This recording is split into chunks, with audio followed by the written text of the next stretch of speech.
시인이자 노벨문학상의 수상자였던 토마스 스턴스 엘리엇, T.S. 엘리엇으로 알려져 있죠.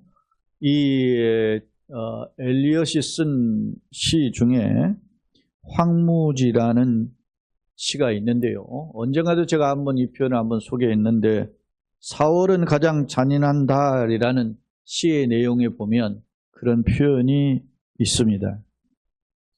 황무지라는 이름도 그렇지만 이 황무지라는 표현은 당시 미국 사회가 1차 세계대전을 겪은 직후에 정신적인 어떤 메마름 그리고 인간 상호 간의 신뢰 부재 이런 것들이 해서 사람들 삶의 자체가 황무지처럼 공허하고 그렇게 팍팍한 삶을 묘사하고 있어요.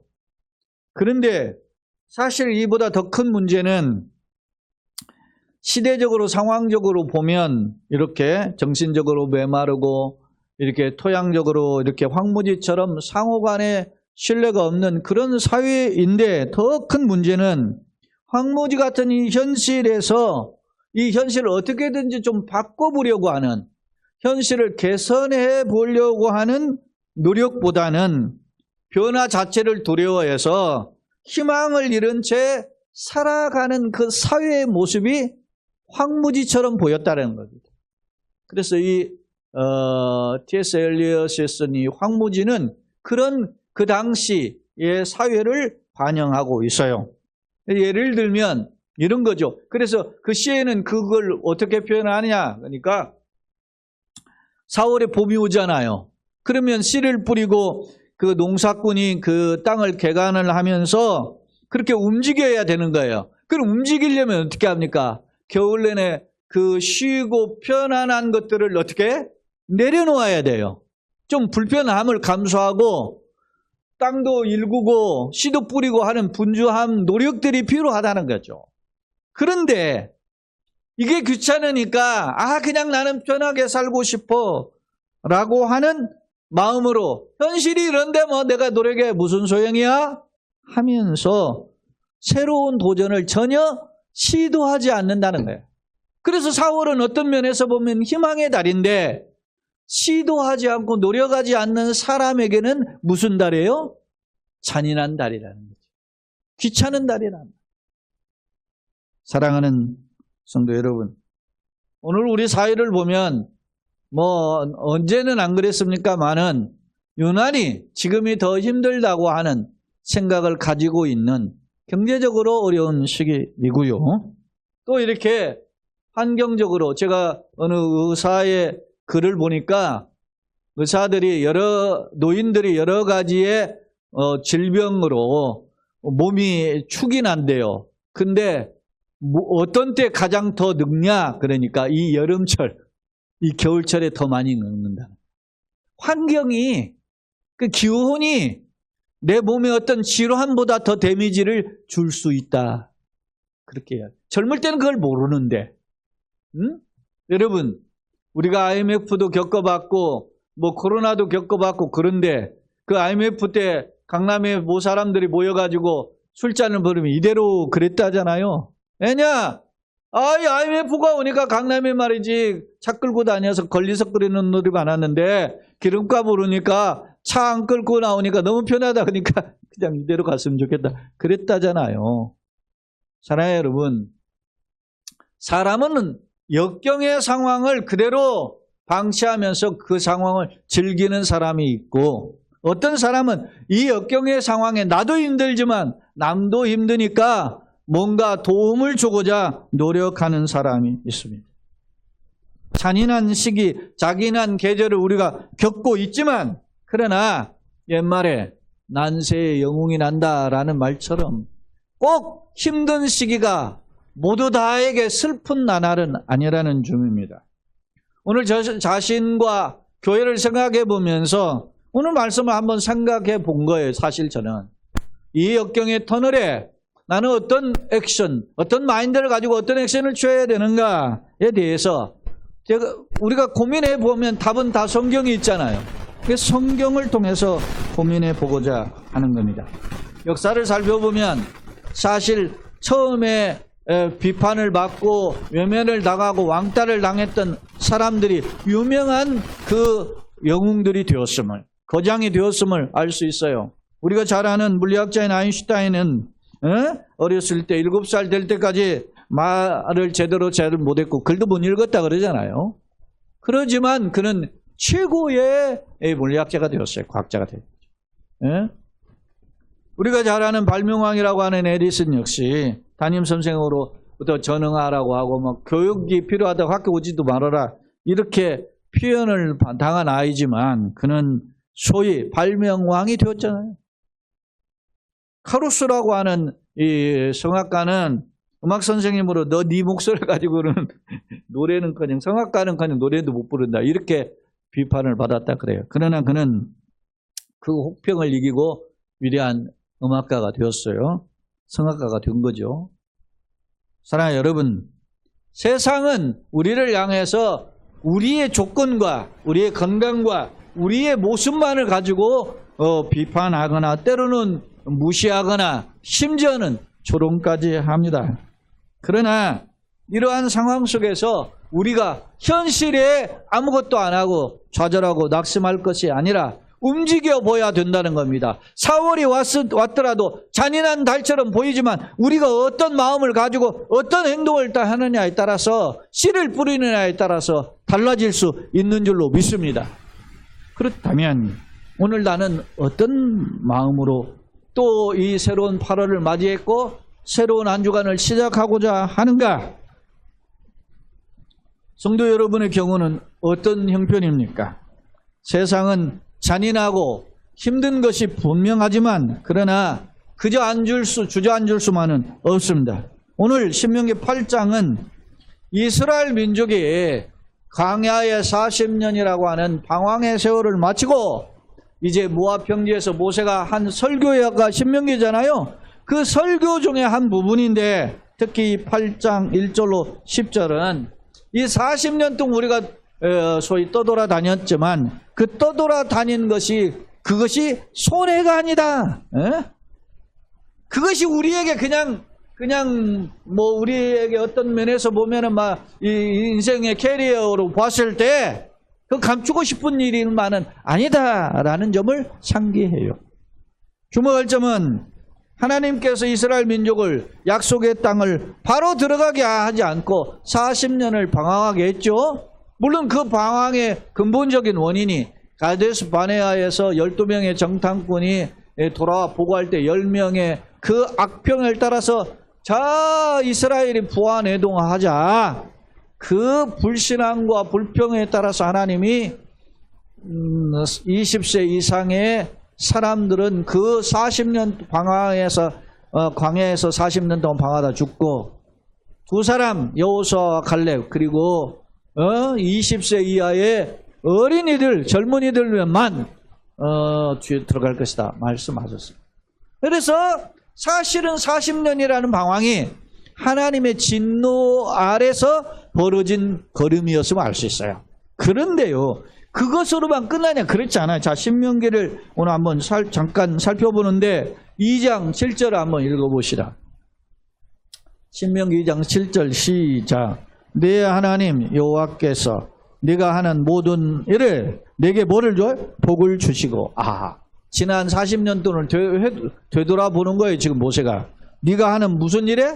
모든 일에 내게 뭘 줘요? 복을 주시고. 또 같이 읽어봐. 네가 이 큰 광야에 두루 다님을 뭐요? 알고 내 하나님 여호와께서 이 40년 동안을 너와 함께 하셨으므로 내게 부족함이 없었느니라. 할렐루야. 불신앙과 원망 때문에 하나님이 진노하셔서 40년 방황한 거죠. 그런데 40년이라는 인생길을 되돌아 보니까 디테일하게 살펴보니까 하나님이 이 모든 일에 뭐라 그랬어요? 복을 주셨어요. 할렐루야. 그리고 너 두루 다님을 하시고 이 40년 동안 너와 어떻게 해요? 함께 하셨고 네가 걸어가는 40년 동안 부족함이 없게 하신 줄로 믿습니다. 여러분의 연령이 혹은 우리 젊은이도 있고 장년 있고 노년에 계신 성도들이 있는데 여러분의 걸음이 광야의 걸음이 분명합니다. 그러나 하나님이 함께 하심으로 부족함이 없도록 복을 주신 줄로 믿습니다. 그게 신앙이에요. 항상 복된 신앙은 내가 지나온 걸음을 따라서 합시다. 감사하자. 하나님의 은혜로 걸어왔으면 감사해야 돼요. 믿습니까? 지난 7개월을 어떻게 걸어왔더니 은혜로 걸어온 줄로 믿습니다. 이런 마음으로 심기일전에서 한 주를 시작하고 한 달을 시작하는 거예요. 이 모세가 이스라엘 백성을 40년 동안 생각해 보세요. 모세가 40년의 인생을 이 광야를 보낸 것의 그 결과가 어디에 담겨져 있냐면 시편 90편에 담겨져 있어요. 예?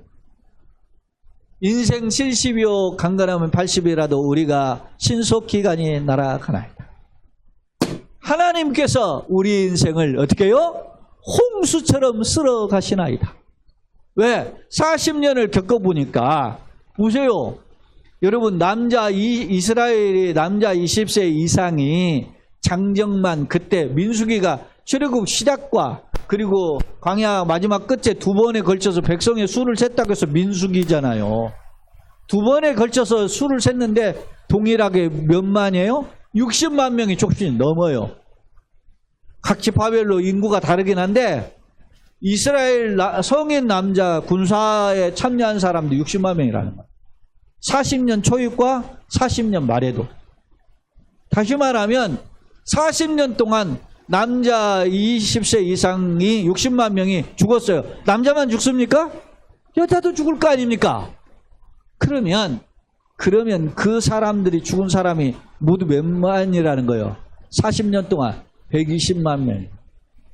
네? 학자들은 최소한 120만에 130, 40만 이렇게 봐요.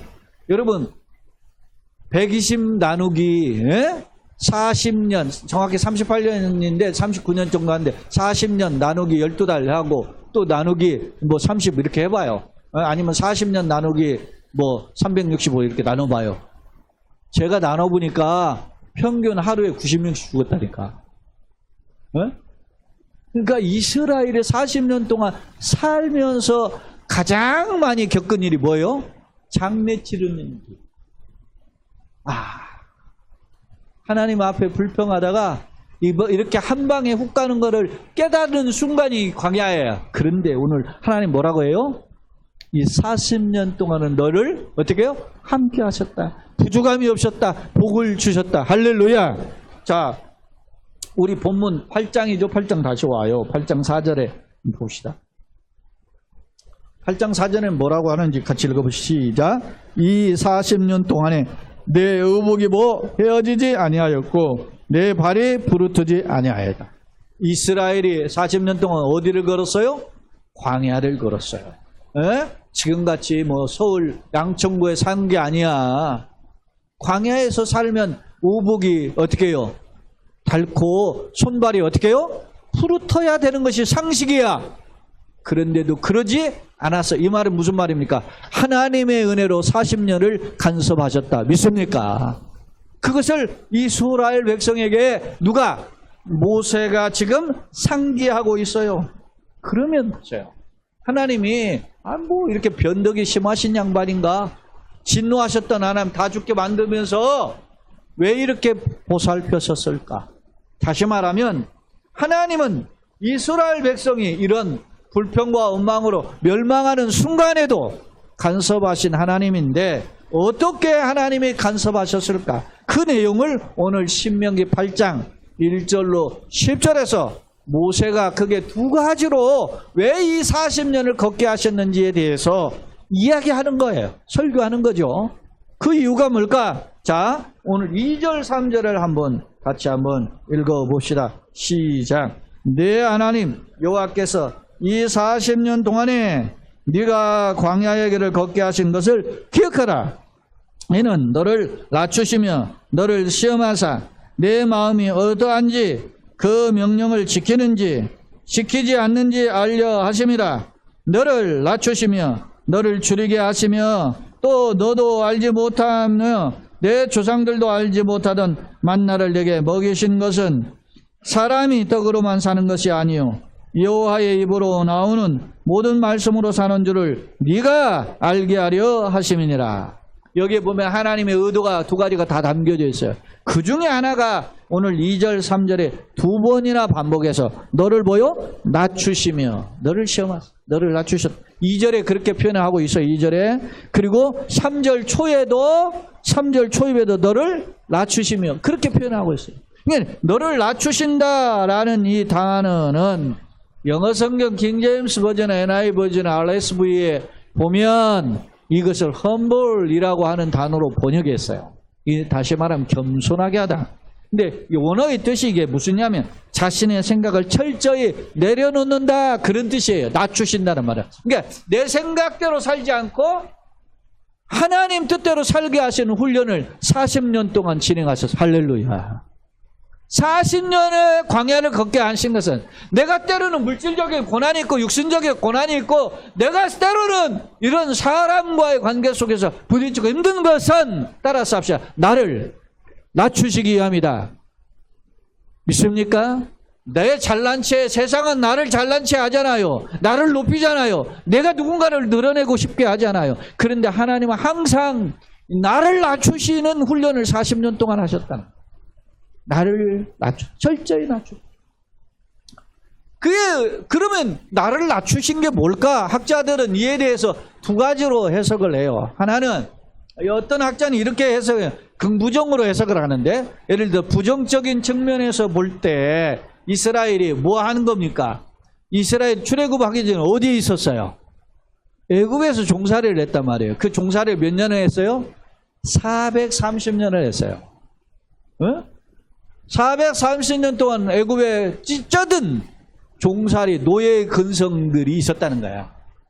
그래서 그 근성 때마다 위기 때마다 이 근성이 나오는데 하나님은 이 노예 근성의 물을 빼기 위해서 40년 동안 훈련시키셨다. 이렇게 학자들 중에는 이 부정적 측면에서 이런 해석을 해요. 긍정적인 측면에서는 그럼 어떤 의미가 있느냐 보세요. 자, 성경 몇 구절 찾아와 보겠습니다. 전체 출애굽기 19장 6절. 출애굽기 19장 6절 너무 유명한 말씀인데 한번 같이 읽어봅시다. 시작. 너희가 내게 대하여 뭐가 돼? 제사장 나라가 되며 거룩한 백성이 되리라. 할렐루야. 너희가 내게 대하여 뭐라? 제사장 나라가 되고 하나님께 대하여 제사장 나라가 되고 거룩한 백성이 되리라. 할렐루야.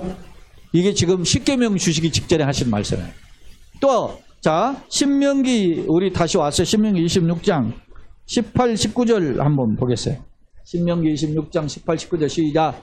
여호와께서도 네게 말씀하신 대로 오늘 너를 그의 보배로운 백성이 되게 하시고, 무슨 백성? 보배로운 백성이 되게 하시고 그의 모든 명령을 지키라 하긴 하셨느니라. 그런즉 여호와께서 너를 그 지으신 모든 민족 위에 어떻게 뛰어나게 하사 찬송과 영예와 영광을 삼으시고 그 말씀하신 대로 너를 네 하나님 여호와의 성민 거룩한 백성이 되게 하시리라. 자, 보배로운 백성 여호와의 뭐요? 성민. 어떤 제사장 나라 삼기 위해서 40년을 훈련시키신 줄로 믿습니다. 그래서 학자들은 긍부정의 40년의 훈련은 긍부정의 광야 학교의 코스가 있는데, 하나는 긍정의 학교는 제사장 나라 보배로운 백성 여호와의 성민이 되게 하심이고, 부정적인 것은 노예 그러기 전에 뭘 빼야 돼요? 노예 근성을 빼야 됩니다. 죄악의 근성, 우상 숭배의 근성, 불평 원망하는 근성을 빼게 만드시기 위함이다. 사랑하는 여러분, 우리가 보배로운 왕복을 입었다고 왕이 됐지만 자기의 성품 이런 것들이 거듭나지 않으면은 어떻게 해요? 무슨 왕이 되는 거예요? 포악한 왕이 되는 거예요. 하나님은 하나님의 가나안 땅, 약속의 땅, 축복의 땅에 들어가기 전에 이 광야라는 삶의 터전에서 그 여정에서 주님이 늘 동행하셨지만 그런 물빼기 작업과 옷 입히는 작업을 하셨다는 사실. 죄악의 물, 세속적인 물, 냄새나는 물을 빼게 하시고 그리고 거룩한 옷, 하나님의 능력의 옷을 입혀주신 줄로 믿습니다. 오늘 우리가 8월을 시작하면서 주님의 존전에 예배당에 올라와서 우리가 세상적인 물들을 빼내고 하나님의 옷으로 다시 한번 입고 나아가야 되는 줄로 믿습니다. 그것이 너를 낮추시며 라고 하는 표현에 다 담겨져 있다는 거예요. 사랑하는 성도 여러분, 세상에서도 엘리트를 배출하는 경찰대학이나 육군사관이나 삼사관 학교들이 있잖아요. 육사나 공사나 회사 이런 사관학교들은 장교를 양육하기 위해서 그 훈련 코스를 4년이나 하잖아요. 그런 어떤 국가의 지도자를 삼기 위함이지.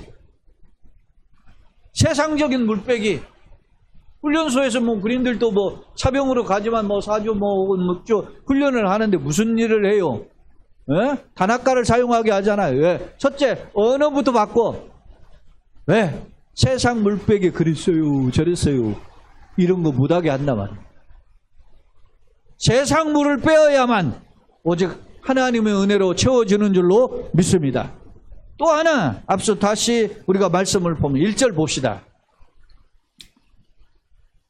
1절 다 같이 시작. 내가 오늘 명하는 모든 명령을 너희는 지켜 행하라. 그리하면 너희가 살고 번성하고 여호와께서 너희 조상들에게 맹세하신 땅에 들어가서 그것을 차지하라. 자, 너 모든 명령을 뭐라고? 지켜 행하라. 그랬어요. 자, 3절 또 봅시다.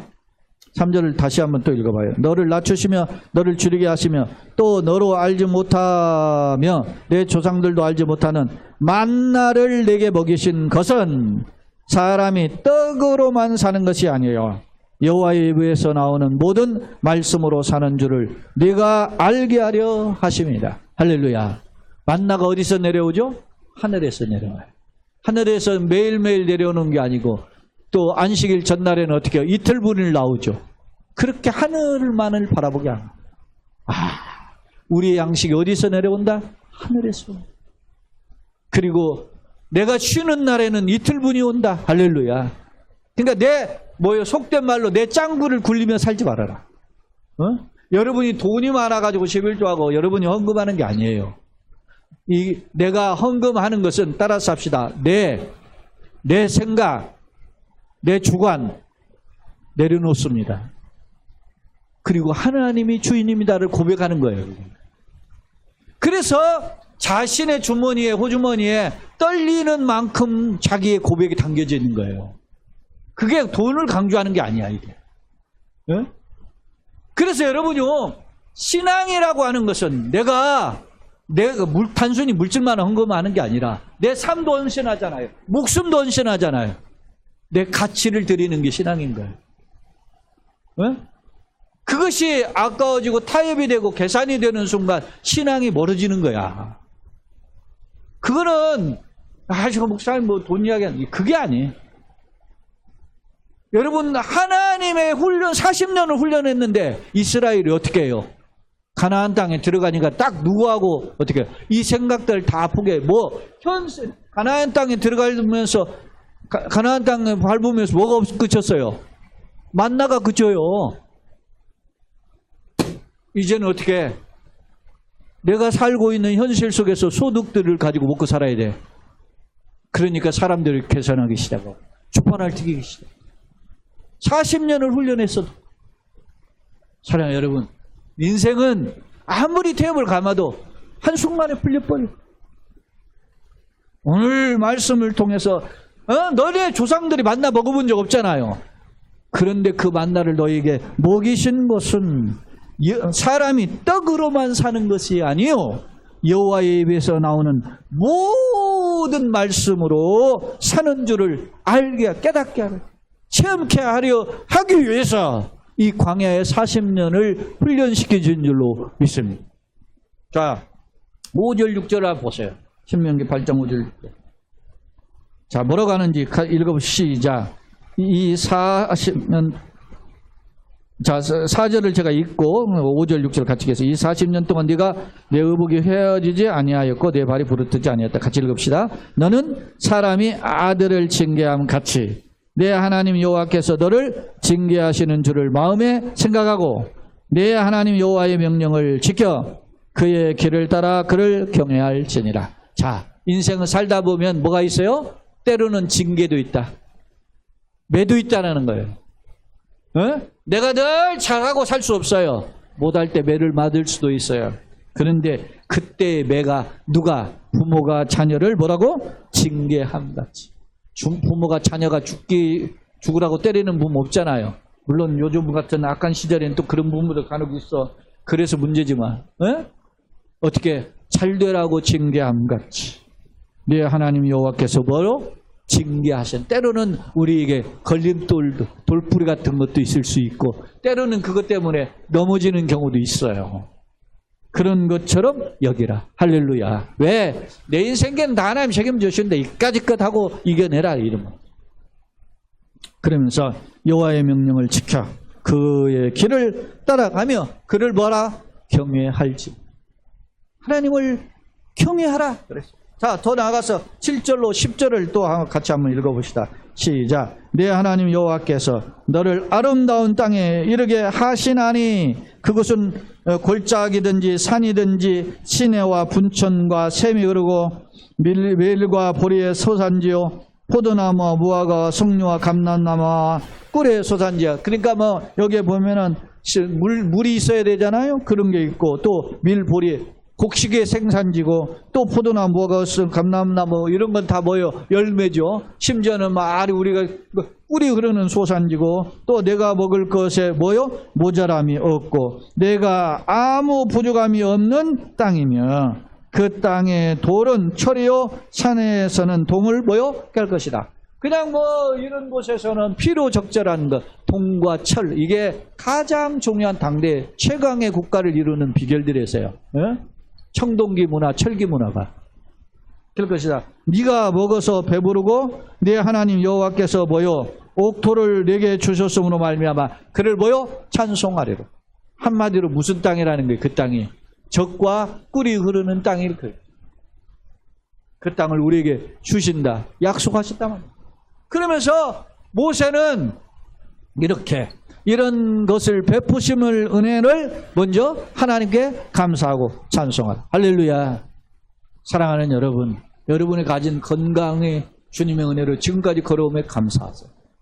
내 지식과 나에게 재물과 현재 어떤 재능을 가지고 살고 있다면 그것이 하나님의 은혜로 걸어온 줄로 믿습니다. 이것이 다 하나님의 은혜예요. 그러면서 이 신명기 8장 1절로 10절에서 모세가 어떻게 해요?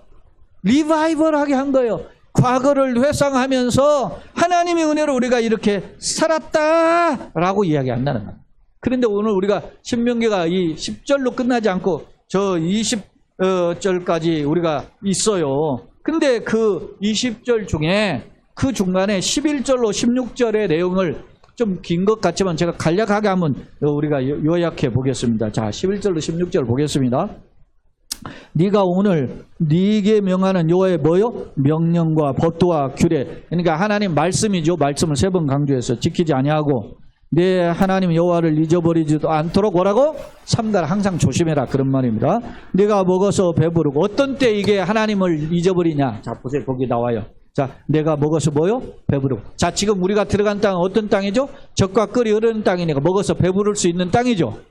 그 땅에 들어가면 뭐 한다? 배부르게 될 상황이 펼쳐진다는 거예요. 그때 배부르고 아름다운 집을 짓고 거주하게 되며 또 내 소와 양이 번성하며 내 은금이 뭐요? 증식되어 내 소유가 다 풍부하게 될 때에 어떤 때? 내가 잘 먹고 잘 살게 될 때. 다 이건 누구의 은혜? 하나님의 은혜.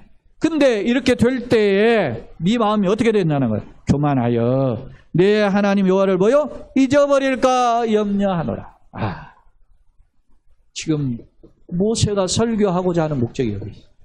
네가 잘 먹고 잘 살 때, 네가 건강하고 잘 나갈 때 네가 마음이 교만해서 하나님을 잊어버릴까 뭐라고? 염려하노라. 그러면서 읽어봅시다. 여호와는 너를 애굽 땅 종되었던 집에서 이끌어내시고 너를 인도하여 그 광대하고 위험한 광야 곧 불뱀과 정갈이 있고 물이 없는 이 건조한 땅, 다시 말하면 광야 40년을 건진하게 하셨으며 너를 위하여 단단한 반석에서 물을 내셨으며 내 조상들이 알지 못하던 만나를 광야에서 내게 먹이셨나니. 그런 이유가 뭐예요? 이는 다 같이 크게 다 너를 낮추시며 너를 시험하사 마침내 언제? 마침내 내게 복을 주려 하심이었느니라. 할렐루야.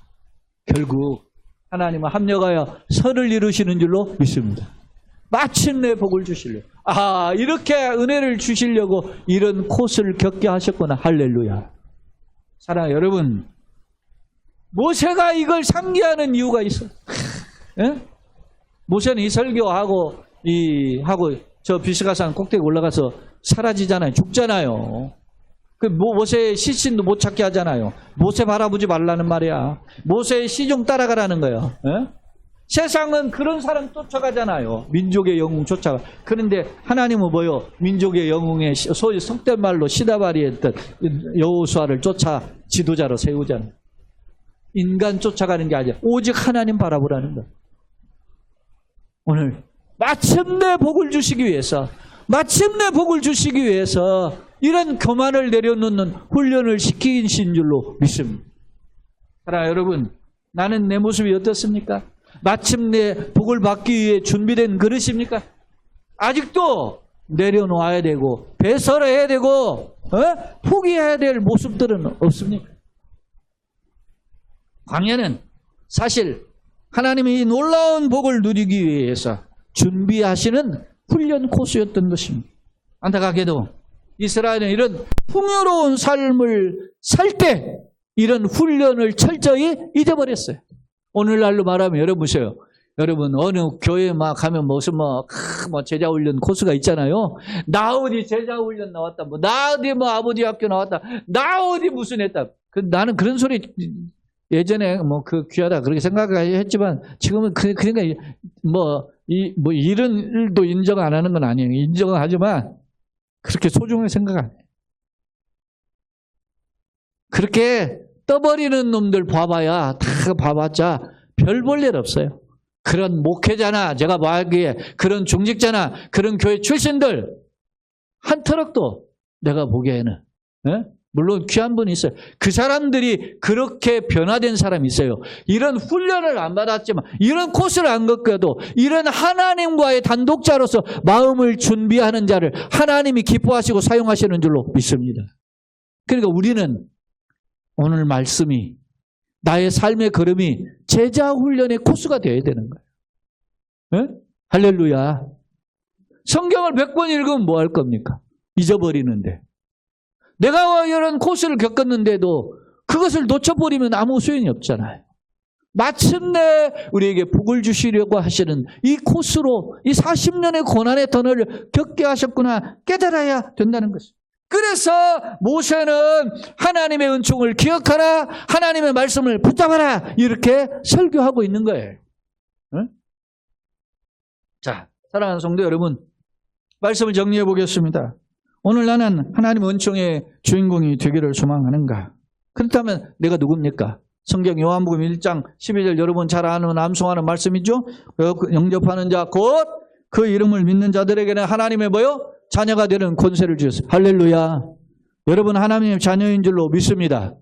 로마서 8장에 보면 바울 사도가 이런 표현을 합니다. 8장 14, 15절 무릇 하나님의 영으로 인도함을 받는 사람은 하나님의 뭐라? 아들이라. 너희는 다시 무수하는 종의 영을 받지 아니하고 양자의 영을 받았으므로 우리가 뭐예요? 하나님을 아빠, 아버지라 부르지는 믿습니까? 우리 하나님의 자녀인 줄로 믿습니다. 그런데 예수님을 통해서 하나님 아버지라 부르는 사람들을 가리켜 바울 사도는 몇 가지 너희는 그리스도의 향기다. 너희는 하나님의 대사다. 너희는 천국의 시민권자다. 또 누굽니까? 베드로 사도는 뭐요? 베드로전서 2장에서 너희는 왕같은 제사장 거룩한 나라 소유된 백성이라 그랬잖아요. 그렇게 표현을 해요. 성경에는 우리의 이름들이 다양하게 묘사되어 있어요.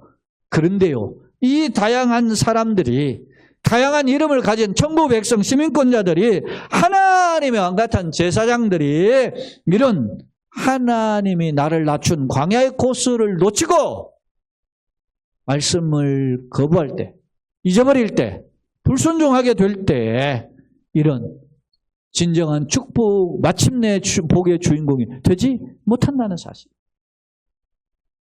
그렇다면 나는 어떤가? 예전에도 제가 소개했던 토마스 아켄피스라고 하는 그리스도를 본받아가는 이미테이션 오브 크라이스트라고 하는 책을 쓴 그 내용에 보면 이게 기독교 최고의 고전 중에 하나예요. 이 책에. 근데 예수님을 본받는 거야.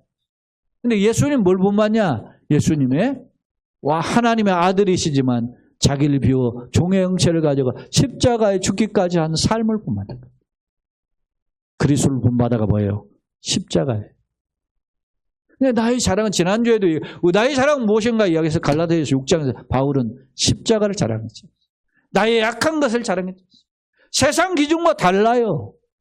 오늘 우리가 세상 기준과 다른 하나님의 말씀을 다시 한번 새기면서 이 험악한 여정 속에서 잔인한 4월의 잔인한 달처럼 보이는 이 황무지 같은 세상 속에서 내가 흔들리지 않고 일어서기를 원합니다.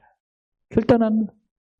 그런 각오와 결단하는 자들에게 주님의 이런 왕같은 제사장의 능력으로 채우시고 이끌어 가시는 귀한 역사를 체험하는 출애굽 2세대와 같은 그런 축복의 걸음이 되시기를 예수님의 이름으로 축원합니다.